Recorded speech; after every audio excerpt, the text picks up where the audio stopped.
ដល់កបងប្អូនអើយដីនេះក៏ហមច្រាល់តែម្ដងបងប្អូននេះដល់ហើយនោះផ្លូវនៅខាងនោះណាក៏ហមតែតអ្វីដែលសំខាន់បំផុតនោះគឺជាប់ទឹកណាបងប្អូន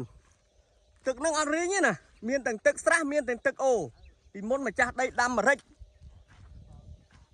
អស់ទោះឲ្យទំហំជាង10ហិកតាណាបងប្អូន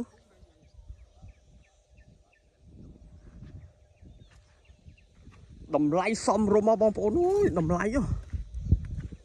មកហាត់$6000ក្នុង1ហិកតាចរចាបានថែមទៀតតិចទៀតខ្ញុំបាននឹងទៅផ្ដិតយករូបភាពទឹកណាបងប្អូនដាំដំណាំអ្វីក៏បានដែរមិនរឹសទេដល់ហើយអស់ទោះបងប្អូននេះមើលលបាយដីក៏ហមមកមើលផ្ទាល់បានដឹងទីតាំងនៅខេត្តប៉ៃលិនខាងនោះស្រុកសំឡូតទឹកអត់រីងទេណាបងប្អូននេះទឹកស្រះហើយជាប់នឹងទឹកអូទៀតទឹកស្រះនេះគឺជាទឹកដែលជ្រាបពីលើភ្នំមកអត់រីងទេនេះខែប្រាំងហ៎បងប្អូនដីនេះឯកសារបង្កាន់ដៃទទួលប្លង់រឹងណាទំហំជាង10ហិកតាភ្នំព័ទ្ធជុំវិញលក្ខណៈដីខ្ពង់រាប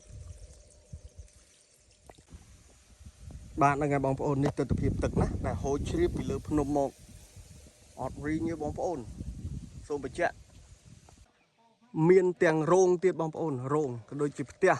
នៅចាំចំការនៅលើដីហ្នឹងណាបងប្អូនណានេះមាន2